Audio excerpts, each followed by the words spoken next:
Baby no logano, ositale mere. Baby no logano, ositale mere. Baby no logano, ositale mere. Now we wanna know where we now. Eti shaga ime. Now we wanna know where we now. Eti shaga ime. Adaba wa gemeri. Ido mawayani. Adaba wa gemeri. Ido mawayani. Shemu wa gemena. Ebeba wa gbamegbe. Shemu wa gemena. Ebeba wa gbamegbe. I'm a Benin man. I'm a Benin Gumetier. Never walla war. Iye ba for. Iye be we are. Iye ba walla war. Shemu wa miemena. I'm a Gumetier. Shekeni na Yesuku. Iye korea wano. We are one receive. The shirt here, the babana.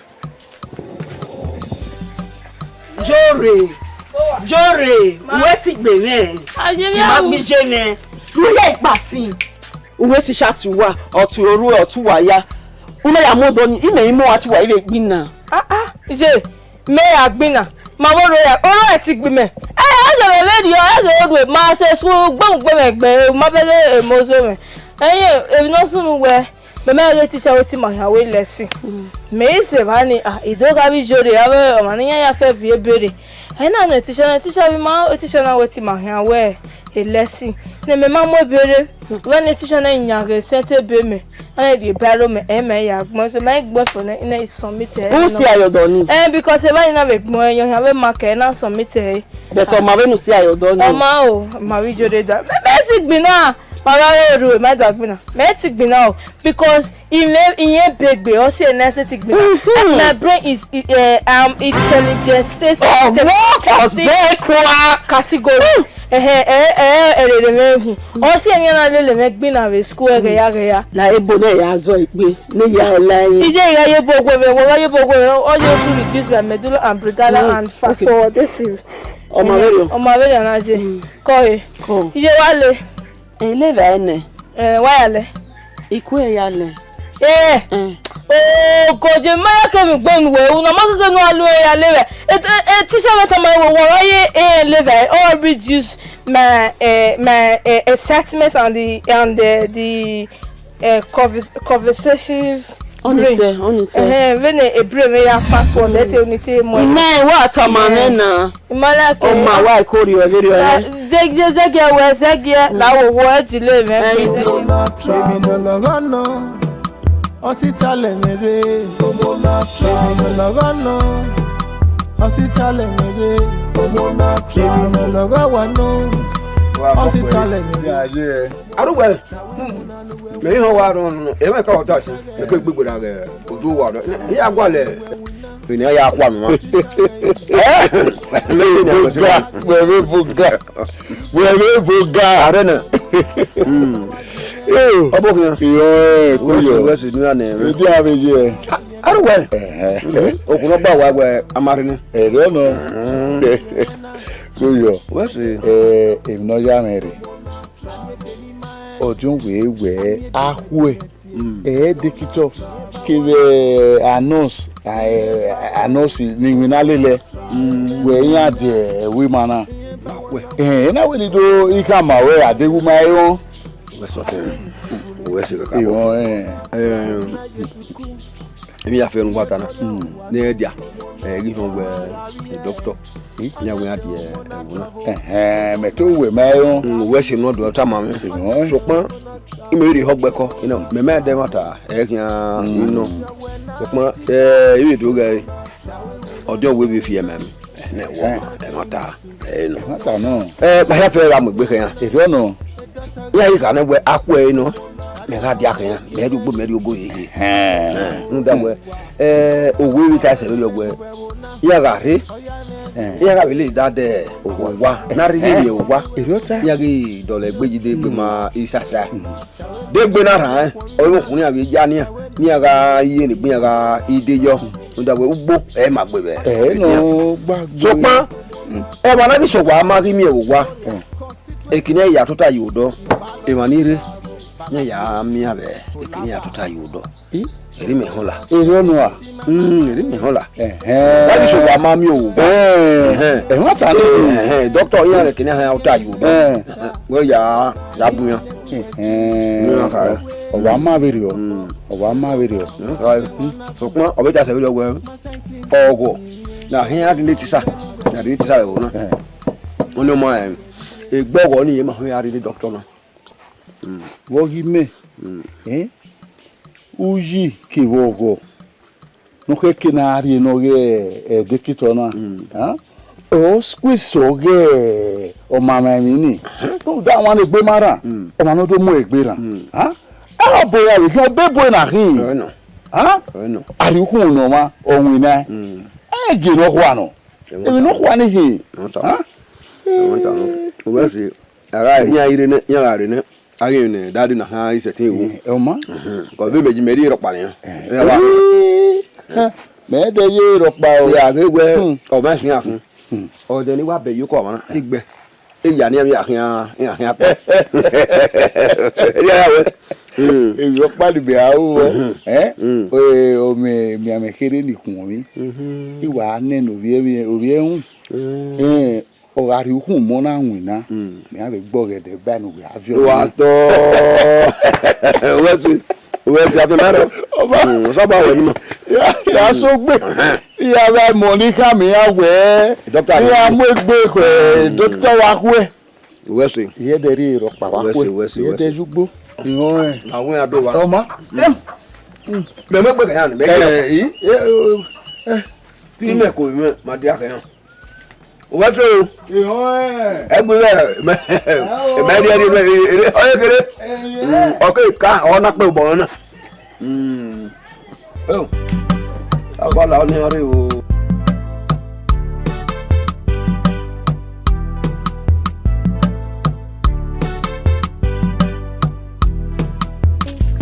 fast forward Yere. Uzagbe.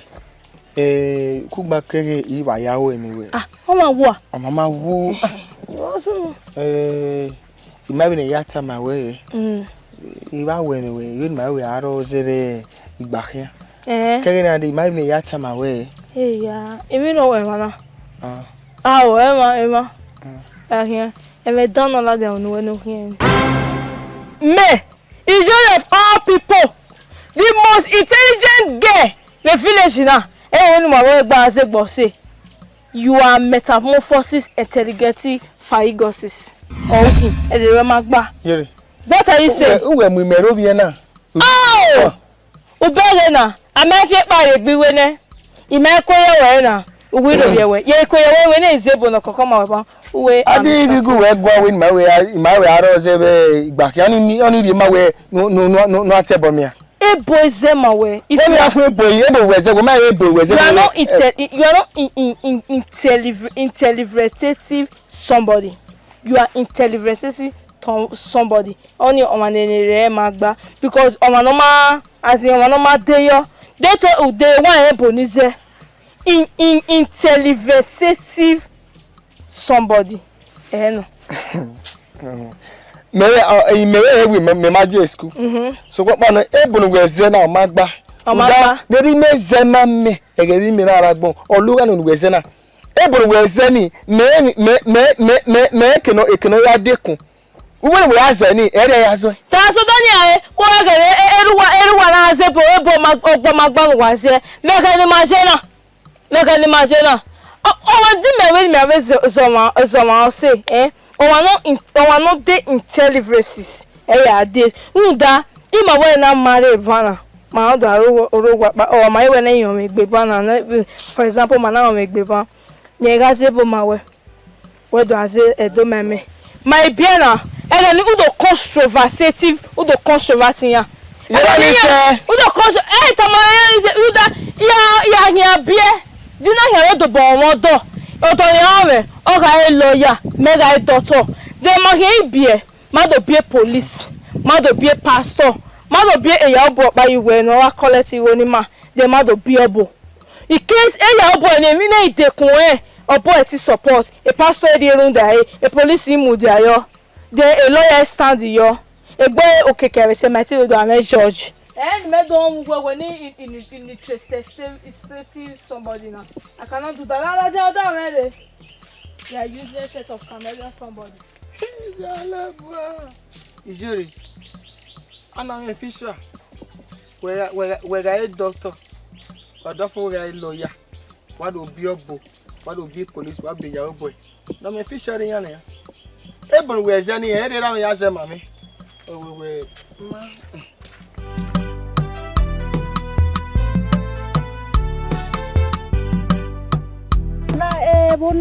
Bona wa umengwa teleza umengwa na hina oko umengwa fele hausa wese kwani makegwa Krista sister wanene doctor we nurse nya wode bu mana I oni otete masebo nane ah si opre re bo ne ri ansase gba ya wa sare le ne ikuku maku le no tamu pivin Krista o yo ma wa no mo a doctor when we need na mo a doctor abiejuwa doctor abiejuwa Mene no soji o kwa ma jame no ko je ke no go jon we jebe mana ayire wa wasukponi oye ukponi na wadegi na ula go bero mo ogwa na wase ogwa di ogwe koyo Krista ogwa u be do tu ma o no so ya okay Wado. Kono wa domo sa Wabuhia. domo Wa nene doctor o pa be no ja tani doctor we na me we dog ye kita mo doctor abiejuwa e da be mi se ne wa abiejuwa Wabuhia. Menenos oji.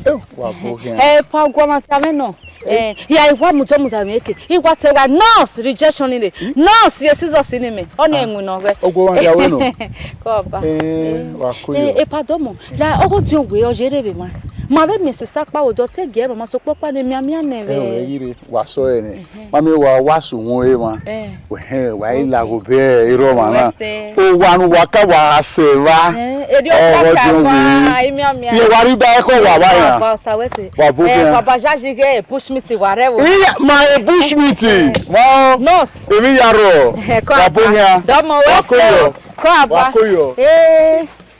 We mi ya mo se Wabuhia. Arioba wa wese o. Ah wo na pa wa we oni ma. Wa wese. Me we do ave. Ni be gba ori ma. Wa wese o.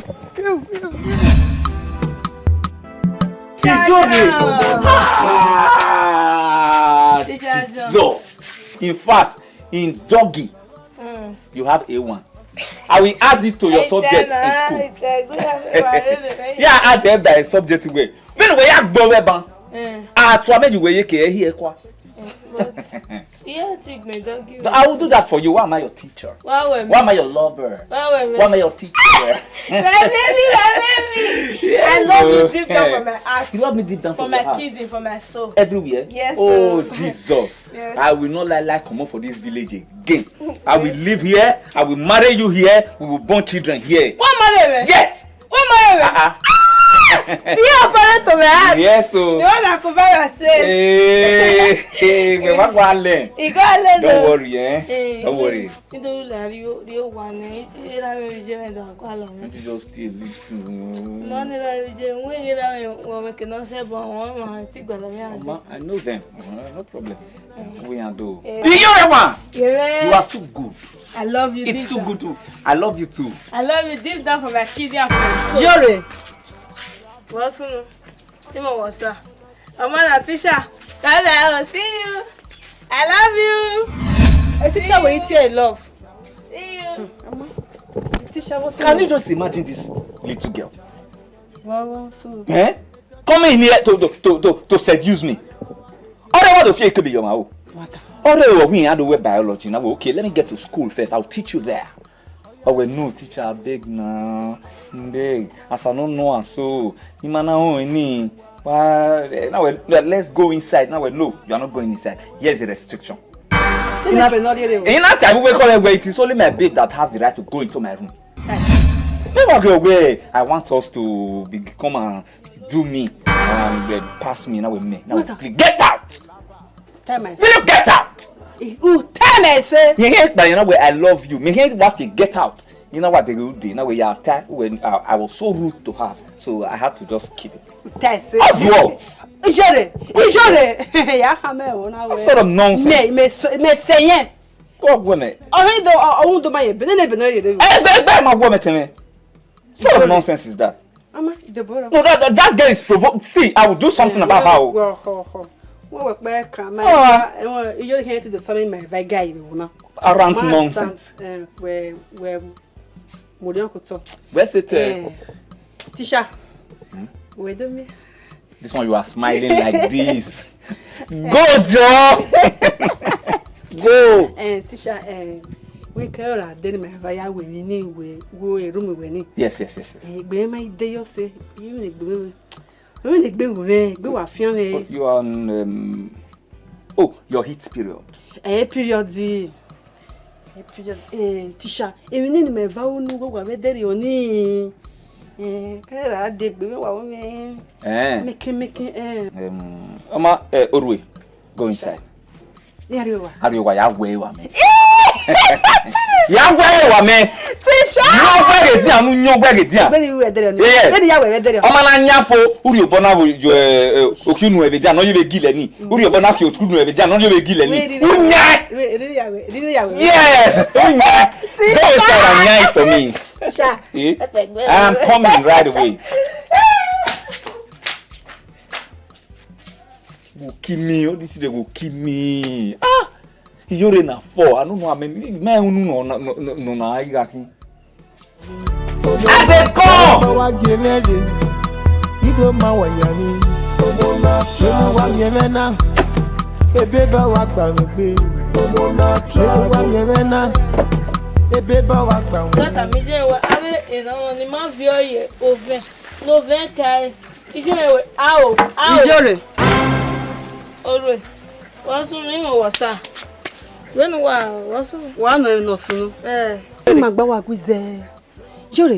Who can work Tisha Johnson?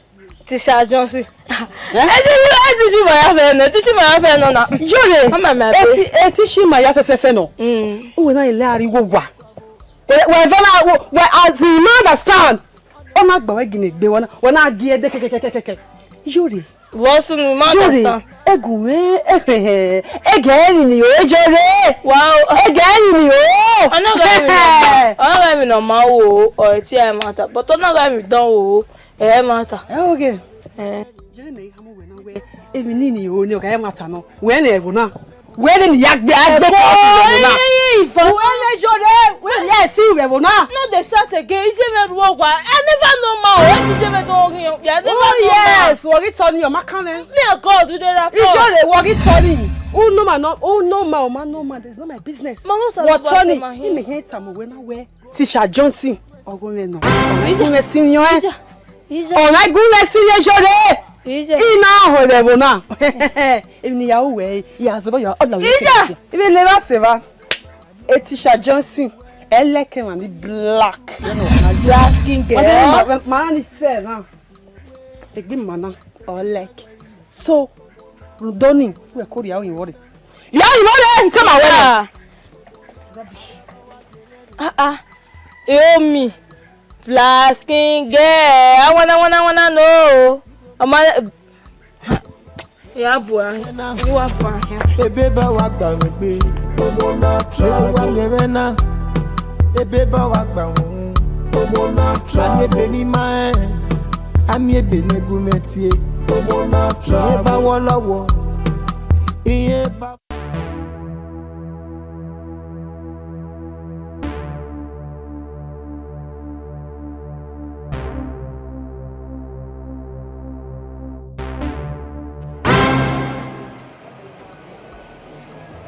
Orwe. Baba. Wakedi. Baba Edo State. Orwe, Vasona. We ne de musena. Iba we diwa. Baba Edo State make de nansi. Odo nasi we kede. O we kana dolawa. Baba ite wo wie ne. Wete wi me wie ne. Oro wete wi me wie ne. Oi mai pe wi an de wo. O te ya meti dolawa. Oro we ya no do nasi we kede. Baba even jo, even kede. Den nasi kede. Even kede. Baba la egui. Eba kede. Ino si, I was even ogize ori mu. Lawa. Baba wa se.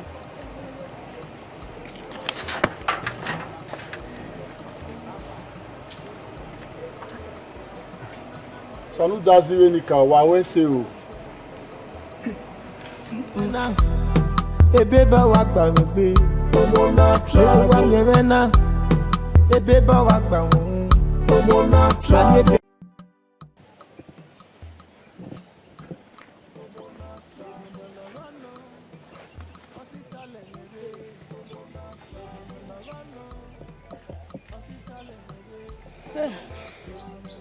Madam, call.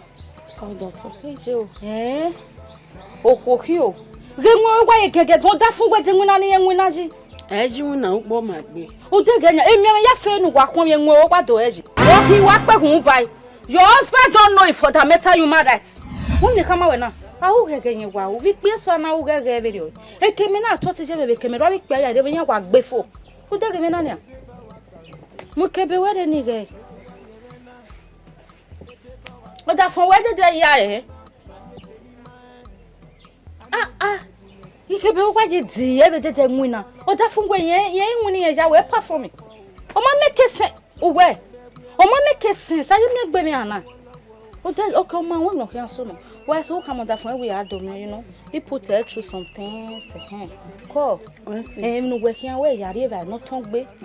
E be ri no ko. E ton gbe ko gbe why wa so wa no wa mo ameyero ye be wa ya ho o pe nwe no jo bo da yi wa ho why wa ho ne wa kan wa la bedi na na ko lo bia bia no e ko wo pon wa vi oko ke tell come ko why ko ma ni da yi na na e o fi so so why wa ho ne why wa lo bia be bedi na na lo bia no e ko wo pon ya pa ma ko why se kion we bia na ma ko e ki yeke ko no so se Wa ze da bo kan pe nwe ma ko working e o doctor ko we be ko bo me gu me yasi ipo ni akin to nwe wa ka lo si bu we me imo ne police do mu me ba we do pa o pe police o la we gbe bia o ne police na mu meji o ni me no e customer police me no treat ya wo ja yo isi fian to yo go zo de no ikiwa iwa oni wa be tama we me de no e fundamental right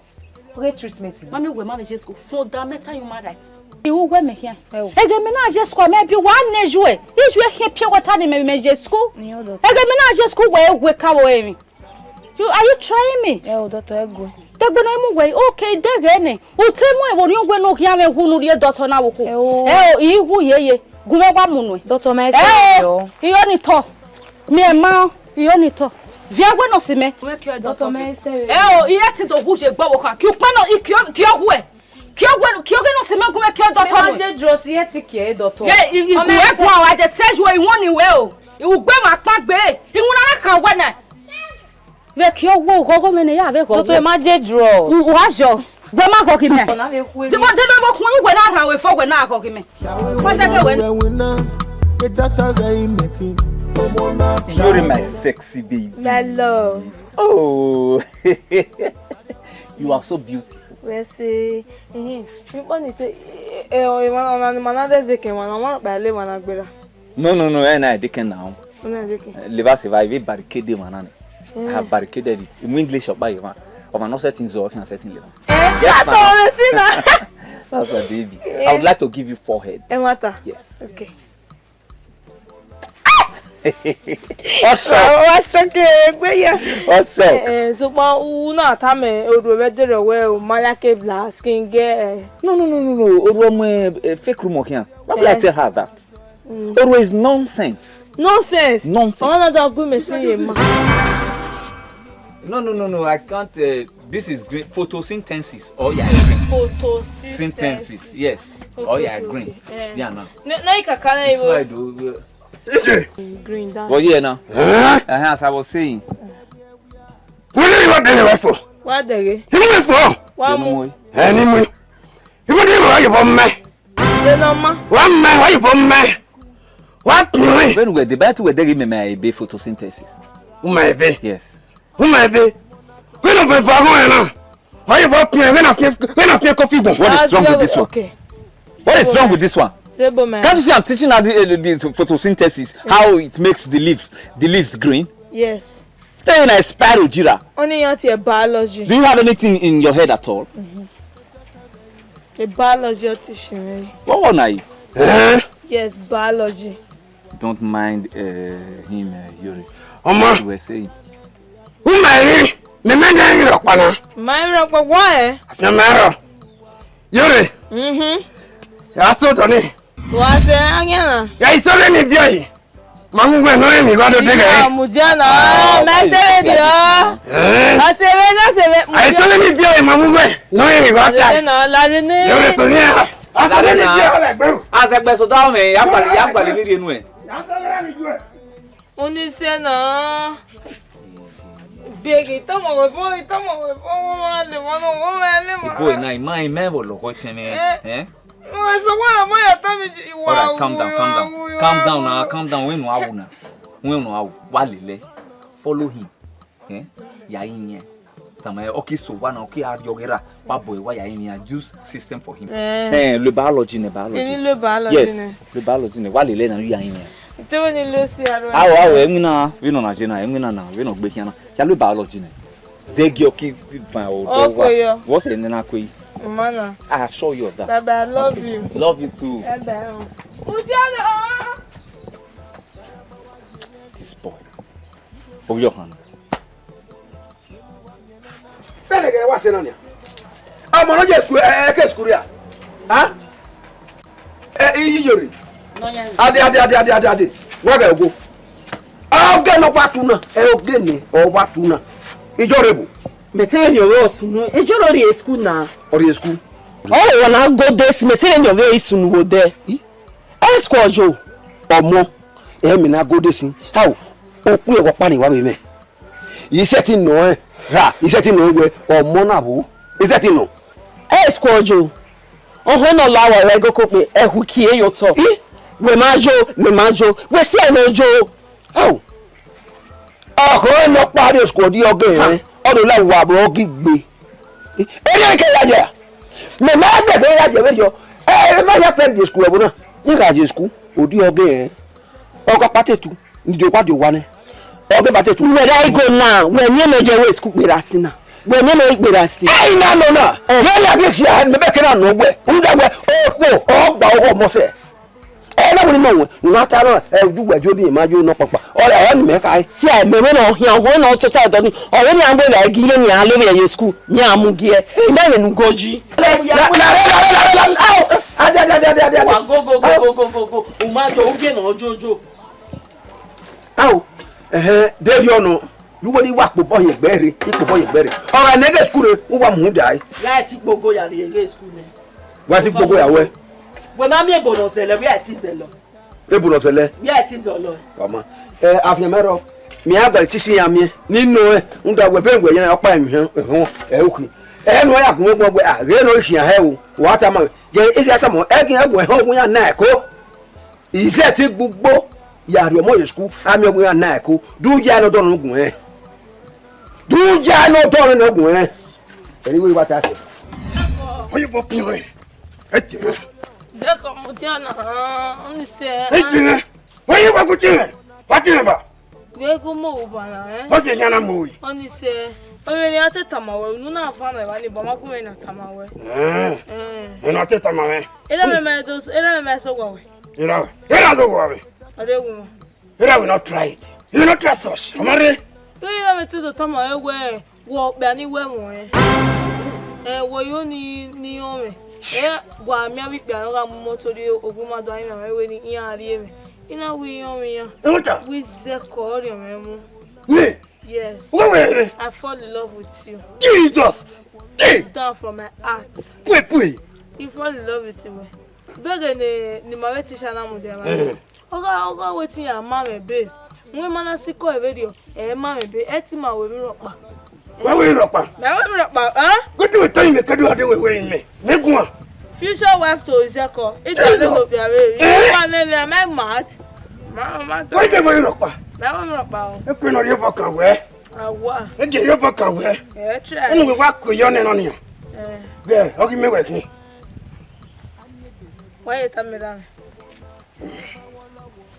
Tana, do I tell me that when you were courted the marriage now? Hello, you tell me now. Ije. You want me ram me gonna? E ga ni we ku yi me. Mo le me wa de ku na. You like it, you beg it. You like it. You like what you see? Ba fi ge we ge. You like what you see? Apupu. Wo no sunu. Wo ga do kwa kwa. We. Macho. Ya te do mi wo wa. Wo pa ga do wa o. Mo pa wa ro wa. Ya ro wa ko. De no ya ri. De go ta kwere. De go ta kwere. Ije. My future husband. Yi. My only pair. Yeah, my lot of bad. Ije. Eyiwe. Amana. Ide rule boy e teacher ko so ba mo bo wi yi ma me abi ni ijo. Wa boy no ma we. We no ma we. Get to the one ma we. E ne o kan we yan ti e ble niat ge. Ble niat ge.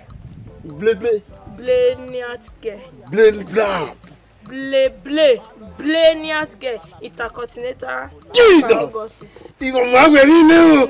Intercontinental paragosis. Paragosis. Na. Je. Go. Vous êtes bonnet. Zeka ma. We no we ya mu tisha. We. E ke we ba ba. Ba. We do na. Dai. Ori bo kan bo. Bo wa gbo ni. Ba ba. Je. Ko bona no wari bo kan e na. E wa si wo wa. Ku no fa no wa respect wa mo na ya wo yi. Ye ko mo ye po. Mo ro gba ke so bo. Iko no wa so bo ye ye.